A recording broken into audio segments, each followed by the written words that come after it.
오늘은 우리 돌봄 시리즈 세 번째 시간입니다. 나 자신을 돌본다는 것은, 나 자신을 돌본다는 것은 이라는 제목으로 하나님 말씀 나누도록 하겠습니다. 유명한 문구 하나를 보여드릴 텐데 누가 한 말인지 맞추어 보십시오. 너 자신을 알라.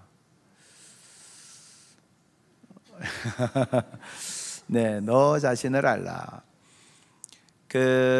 2020년에 테스형 열풍이 불었어요. 테스형. 가사가 이렇더라고요. 아, 테스형, 세상이 왜 이래? 왜 이렇게 힘들어? 아, 테스형, 소크라테스 형, 사랑은 또 왜 이래? 이런 가사. 그때 테스 형 열풍이 불었죠. 여러분 다 아시는 소크라테스가 했던 유명한 말입니다. 그런데 너 자신을 알라라는 이 말은 소크라테스가 처음 했던 말은 아니에요. 소크라테스가 기원전 5세기에서 4세기 사이의 철학자인데요. 그 당시에 그리스는 굉장히 많은 신들을 섬기는 신들의 나라라고도 표현할 수 있는 그런 도시 국가였어요. 여러 가지 신전들이 있었는데 그 신전들 중에 굉장히 유명한 신전이 델포이 신전입니다. 델포이 신전. 그리스 중부 지역에 있는 신전인데요. 사진을 보시면 기둥들이 있고 그리고 바닥이 남아있는 유적들을 확인하실 수 있어요. 델포이 신전에 가면 입구에 새겨져 있는 문구가 너 자신을 알라라는 문구예요. 그러니까 소크라테스가 처음 했던 말이 아니고 신전에 새겨져 있는 문구예요. 근데 이게 왜 유명해졌느냐 하면 소크라테스는 너 자신을 알라라는 이 문구를 붙들고 자신의 사상과 철학을 전개해 나갔기 때문이에요. 자, 생각해 보십시오. 너 자신을 알라라는 이 문구의 방향이 어디를 향하고 있습니까? 너 자신에게, 나에게 향하고 있죠.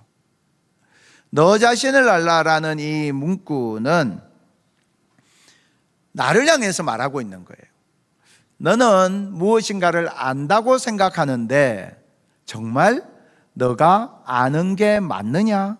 질문하고 있죠. 그래서 실제로 사람은요, 자기가 모른다는 걸 알아야 발전을 하게 돼요.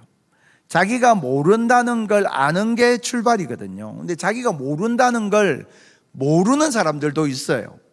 내가 잘 안다고 생각하는 거예요. 근데 실은 자기가 모르고 있어요.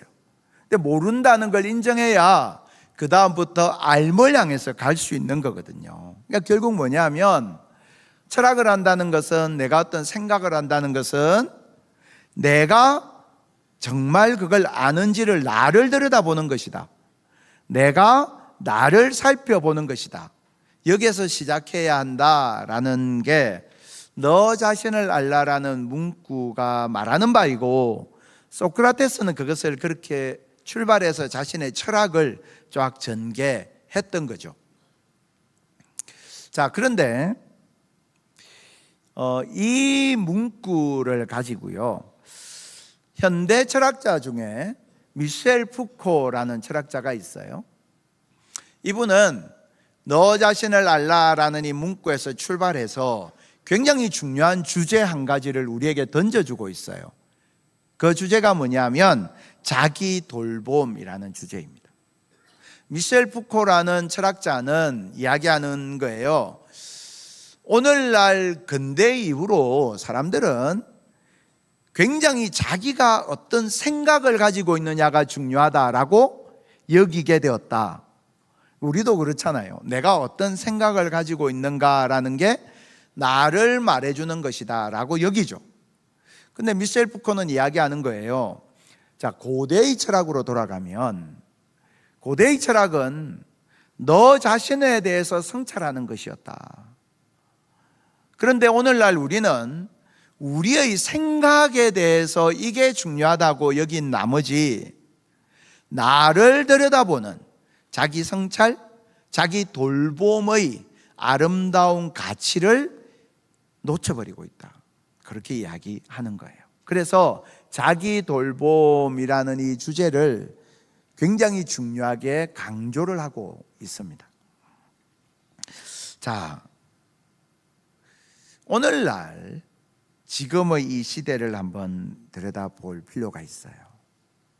자기 돌봄이라는 주제가 가지고 있는 중요한 핵심은 뭐냐면, 내가 내 삶의 주체로 나는 어떤 삶을 살아갈 것인지, 내 삶을 어떻게 만들어야 할 것인지에 대해서 들여다보아야 한다는 것이거든요. 근데 오늘날 이제 서점을 가면 여러 가지 자기계발서가 있습니다. 요즘 현대인들은 다 자기계발서 보는 걸 좋아해요. 근데 그런 자기계발서들을 이렇게 보면 대체로 뭐 이런 식이에요. 몇 살 전에 몇십억 모으기, 주식 부자 되기, 아니면 건물주 되기, 아니면 자영업자면 가게를 3개 이상 가진 그런 사장이 되기.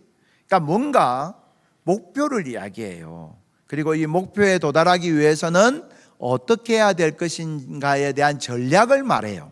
오늘날의 자기계발서가 대체로 그런 흐름으로 되어 있어요. 뭔가 목표에 대해서 이야기하고 너가 그 목표를 세워야 되고 그 목표를 세웠으면 이렇게 한 스텝 한 스텝 걸어가야 된다. 동기부여가 중요하고 그 가운데에서 어떤 방법을 취해야 되고 어떤 네트워크를 활용해야 되고 이런 노하우들에 대해서 이제 이야기를 하는 거예요.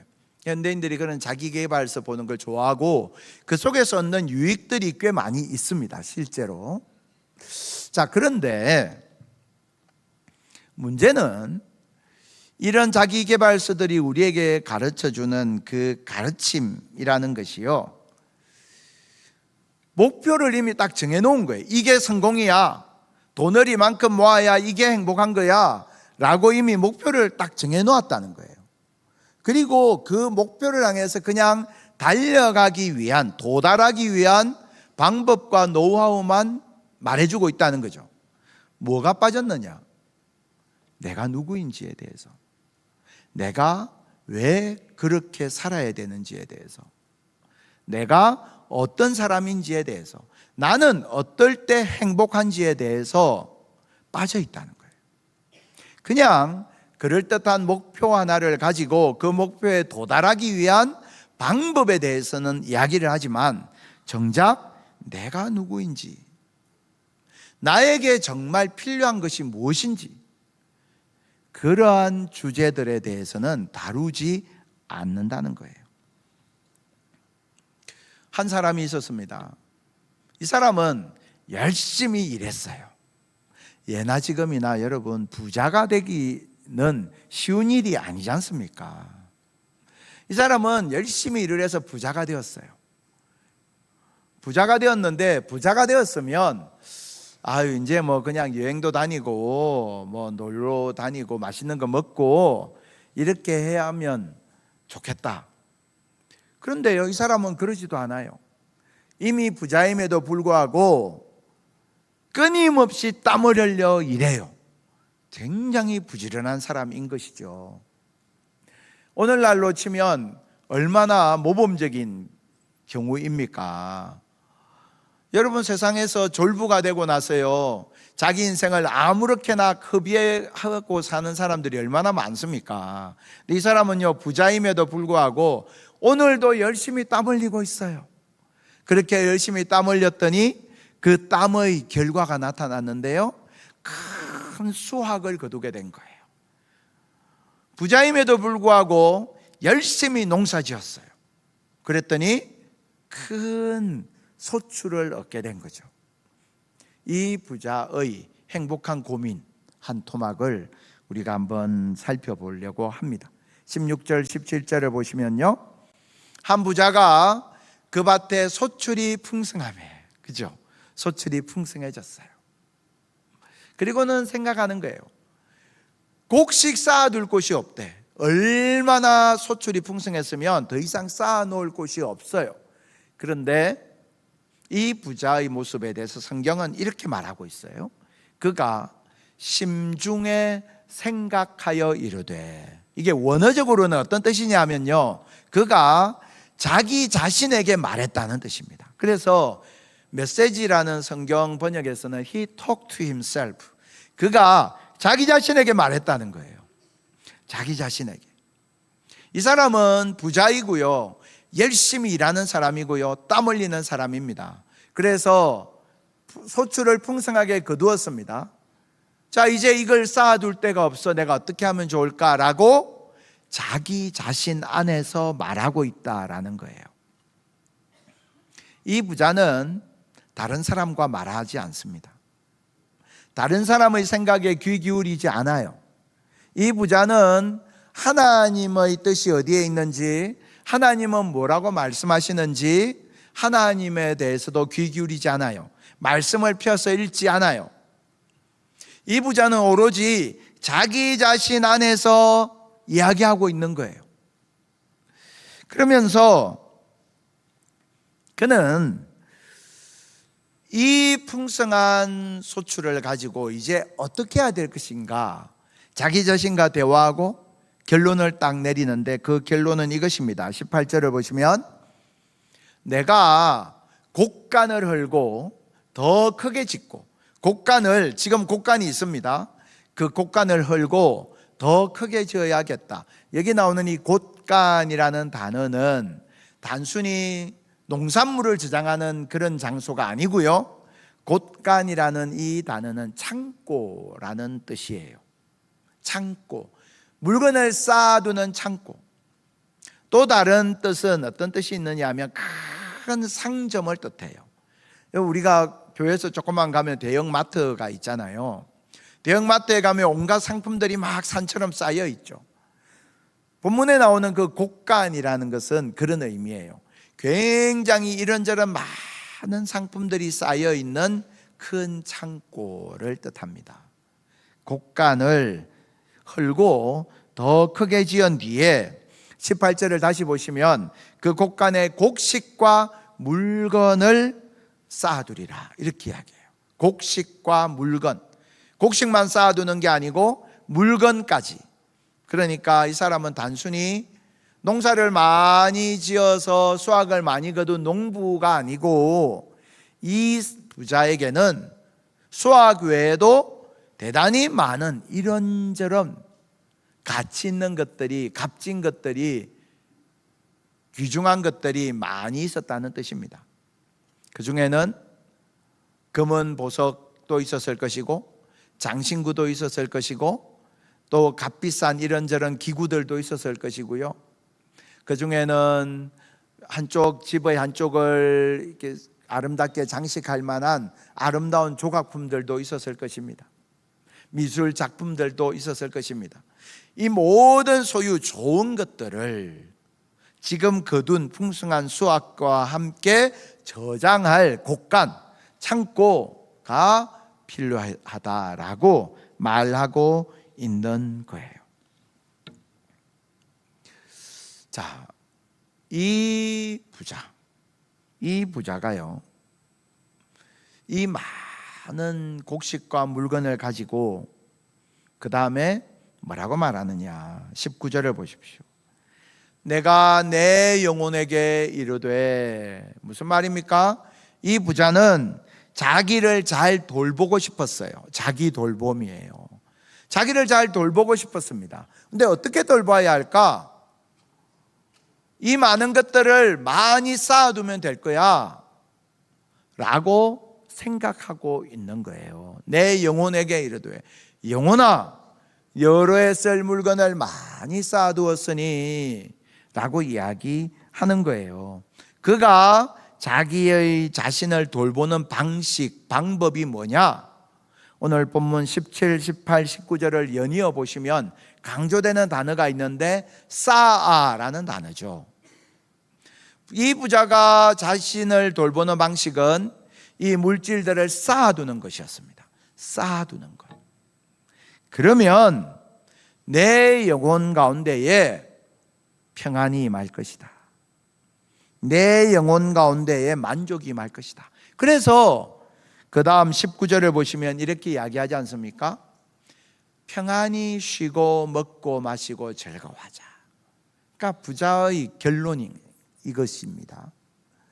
많은 것들을 쌓아두면 내 영혼 가운데 평안이 임할 것이고 쉼과 즐거움이 임할 것이다 라고 생각하고 있는 거죠. 부자의 자기 돌봄, 그것은 이렇게 수확과 물건들을 창고에 많이 쌓아두는 것을 통해서 내 영혼이 만족을 누리게 되고 즐거움을 가지게 될 것이다 라는 것이었어요. 그런데 오늘 이 본문에서 부자는 자기의 영혼에게 계속 말하고 있잖아요. 내 영혼아, 내 영혼아 이렇게 말하고 있잖아요. 이 부자에게 정말 필요한 것은 무엇이었을까? 자기의 영혼에게 말하는 것이 아니고 이 부자에게 정말 필요했던 것은요, 자기 영혼의 소리를 듣는 것이었습니다. 내 영혼아, 너는 내가 물건 이만큼 쌓아두면 만족하고 평안하고 즐거울 거야가 아니라 정작 자기 영혼이 자기 안에서 부르짖는 영혼의 고통의 소리, 영혼의 부르짖음에 귀를 기울이는 것이 먼저였어야 한다는 거예요. 그런데 여러분, 오늘날도 많은 사람들이 이런 식으로 산다는 겁니다. 내가 내 영혼을, 나를 돌본다는 것은요, 내 영혼의 소리에 귀 기울이는 것입니다. 자기를 돌본다는 것의 의미가 뭐냐? 자기 돌봄이라고 하면 사람들은 어떻게 생각하느냐 하면 나를 무조건 위해 주는 것, 나에게 친절하고 상냥하게 내가 나를 대하는 것, 그렇게 생각합니다. 스스로를 위로하고 스스로를 한없이 무조건 이해해주고 받아주는 것, 내가 나 자신에 대해서 그렇게 관대하고 너그러워지는 것, 그게 자기를 돌보는 거라고 생각해요. 마치 어린아이 영석을 다 받아주는 할아버지 할머니처럼 나를 그냥 다 받아주는 것, 그게 자기 돌봄이라고 생각합니다. 그런데요, 돌봄이란 어떤 것일까요? 돌봄의 본질이 무엇일까요? 어린아이가 있습니다. 이 아이가 요즘처럼 날씨가 너무 더워요. 더워서 목말라 하고 더위에 이제 지쳤어요. 그 아이를 돌보기 위해서는 시원한 물 한 잔을 건네는 게 필요하죠. 그 아이를 돌보기 위해서는 시원한 물 한 잔을 건네야 합니다. 그런데 감기에 걸린 아이가 있어요. 감기에 걸린 아이에게는 이 아이는 몸에서 열이 나니까 막 찬물을 자꾸 마시고 싶어 하지만 그 아이에게서는 찬물을 빼앗아서 미지근한 물을 가져다 주는 것이 그 아이를 돌보는 거예요. 돌본다는 것은 그 사람이 어떤 상황이고 상태이냐가 중요하다는 거죠. 우리 교회도 이제 수술을 하고 수술 뒤에 회복 중에 있는 그런 경우들이 많이 있습니다. 큰 수술을 하고요, 회복하는 기간이 수술을 하는 그 시간보다 사실은 더 고통스럽고 힘들어요. 얼마나 몸에 힘이 없고 고통도 있고 어렵겠습니까? 꼼짝도 하기 싫어요. 그런데 그 사람에게 꼼짝도 하기 싫으니까 그냥 가만히 계세요라고 하는 것이 아니라 빨리 회복하기 위해서는 억지라도 그를 일으켜 세워서 병원 복도라도 걷도록 계속 독려하고 힘을 주고 그렇게 걸을 수 있도록 돕는 것, 그게 돌봄이거든요. 그러니까 돌봄이라는 것은 그냥 본능적으로 그 사람이 원하는 것만을 해주는 게 돌봄이 아니고 그에게 정말 필요한 것이 무엇인지를 들여다보아야 진정한 돌봄이 가능하다는 것입니다. 자, 그것을 우리 자신에게 적용해 보자는 거예요. 진정한 자기 돌봄이란 뭐냐? 내가 지금 어떤 상태인지를 발견해야 한다는 거예요. 오늘 이 부자는 돈도 많은데 큰 수확을 거두었어요. 성공한 인생이죠. 이 부자처럼 그렇게 나는 올해도 또 성공했어 라고 의기양양한 태도를 가졌던 또 다른 부류가 있었어요. 요한계시록 3장 17절입니다. 요한계시록 3장 17절의 이 말씀은 라오디게아 교회를 향해서 주시는 말씀이에요. 라오디게아 교회는 이렇게 말하고 있습니다. 나는 부자라. 부요하여 부족한 것이 없다. 라오디게아 교회는요, 의기양양해요. 나는 부자야. 나는 부자여서 부족한 게 없어. 와, 여러분, 이게 얼마나 대단한 일입니까? 나는 너무 부자여서 부족한 게 없어. 그런데 주님은 뭐라고 말씀하십니까? 네가 너희 곤고한 것과 가련한 것과 가난한 것과 눈먼 것과 벌거벗은 것을 알지 못하는도다. 주님은 라오디게아 교회를 향해서 그렇게 꾸짖고 계신 거예요. 라오디게아 교회는 나는 부자라, 부요하여 부족한 것이 하나도 없다 라고 말했는데, 주님은 너는 정말 가련하고 벌거벗은 사람이야, 그런 상태야 라고 말씀하고 계신 거예요. 오늘 본문의 부자, 이 부자는 많은 것을 쌓아두었습니다. 그리고 이야기하잖아요. 내가 여러 해 쓸 물건을 쌓아두었다. 그러니까 이 부자에게요, 앞으로 10년, 20년은 아무 걱정할 것, 염려할 것 없는 거예요. 얼마나 자기를 충실하게 잘 돌본 겁니까? 그렇죠? 여러 해 쓸 물건을 쌓아두었다. 그런데 주님은 뭐라고 말씀하십니까? 20절, 어리석은 자요, 오늘 밤에 네 영혼을 도로 찾으리니. 그러면 네가 준비한 것이 무슨 의미가 있겠느냐? 이 부자는 여러 해 쓸 물건을 쌓아두었는데, 주님은 오늘 밤에 네 영혼을 도로 찾으면 내가 준비한 것이 무슨 의미가 있겠느냐? 오늘 밤에 네 영혼을 도로 찾으면 너희 그 치밀한 계획이 무슨 소용이 있겠느냐? 주님께서 이 부자에게 말씀하고 계신 것입니다. 주님께서요, 우리들에게 우리가 우리 자신을 위하여 내가 나를 돌본다라고 생각하고 하는 여러 가지 일들에 대해서도 주님은 동일하게 말씀하신다는 거예요.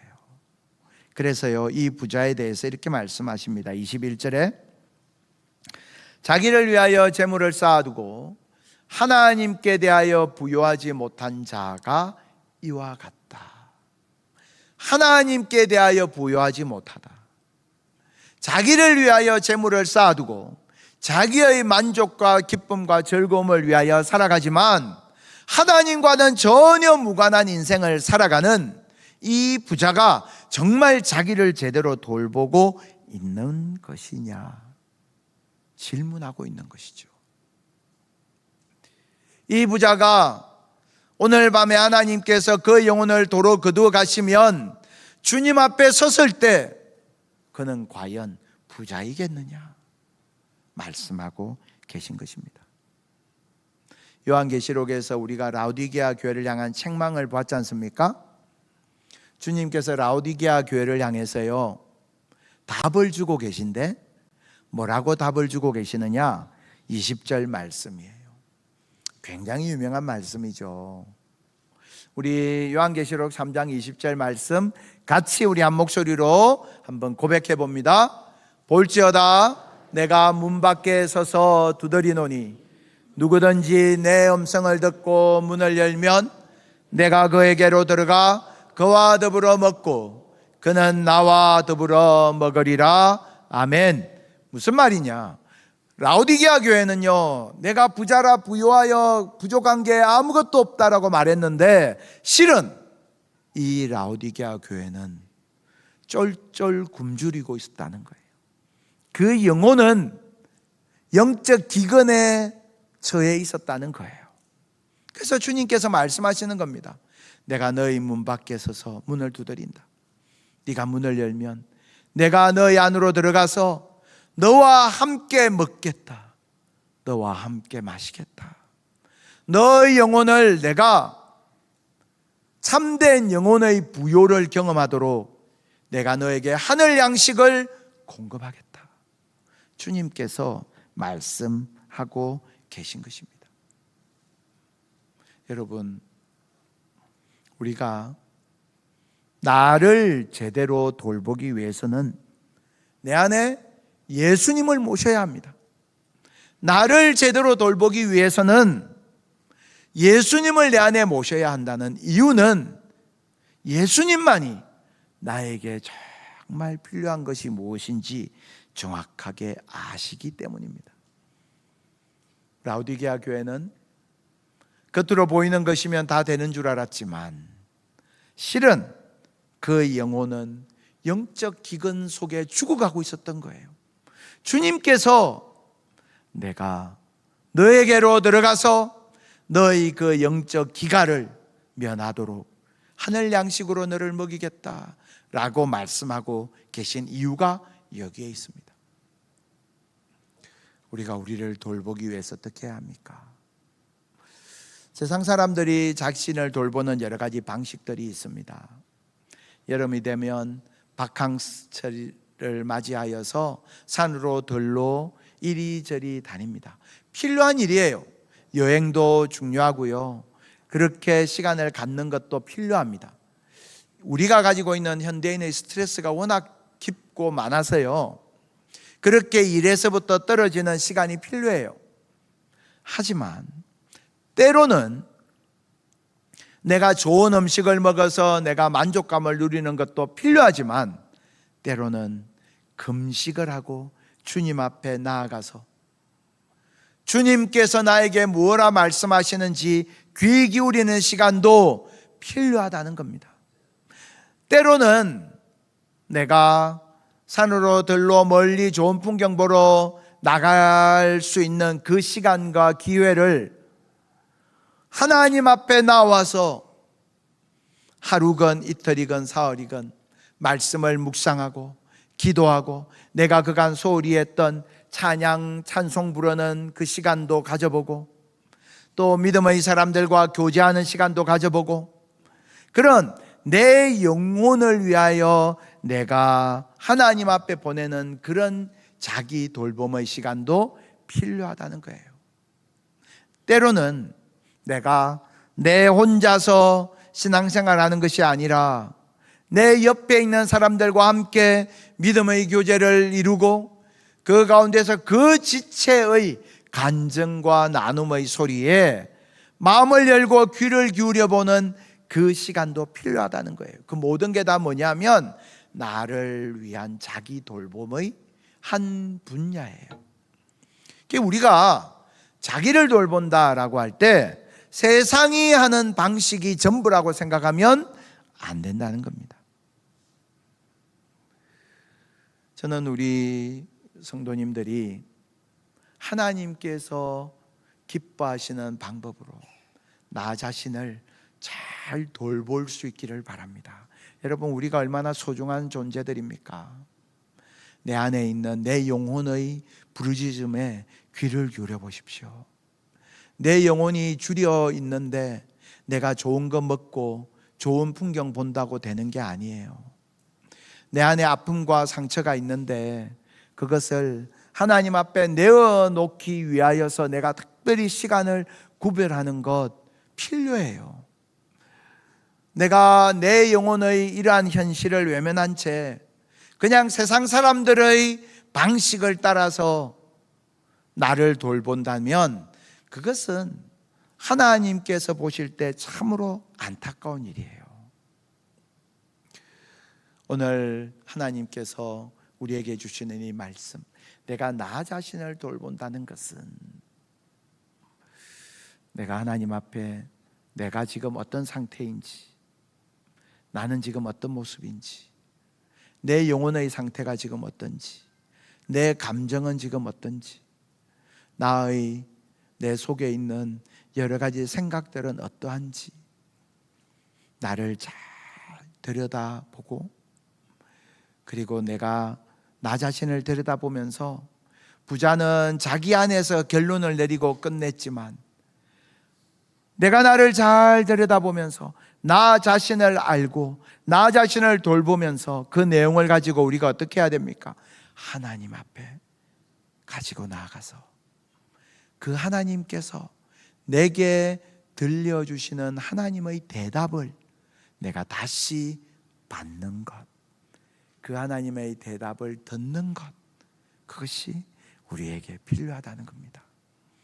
오늘 이 말씀을 마무리하면서 이사야서 55장 말씀을 같이 보고 마치려고 합니다. 이사야서 55장 1절부터 3절까지 말씀인데요. 오라 너희 모든 목마른 자들아 물러나오라. 돈 없는 자도 오라. 너희는 와서 사 먹되 돈 없이 값 없이 와서 포도주와 젖을 사라. 너희가 어찌하여 양식이 아닌 것을 위하여 은을 달아주며 배부르게 하지 못할 것을 위하여 수고하느냐. 내게 듣고 들을지어다. 그리하면 너희가 좋은 것을 먹을 것이며 너희 자신들이 기름진 것으로 즐거움을 얻으리라. 그 다음에 3절은 우리 다 같이 한 목소리로 고백합니다. 너희는 귀를 기울이고 내게로 나와 들으라. 그리하면 너희 영혼이 살리라.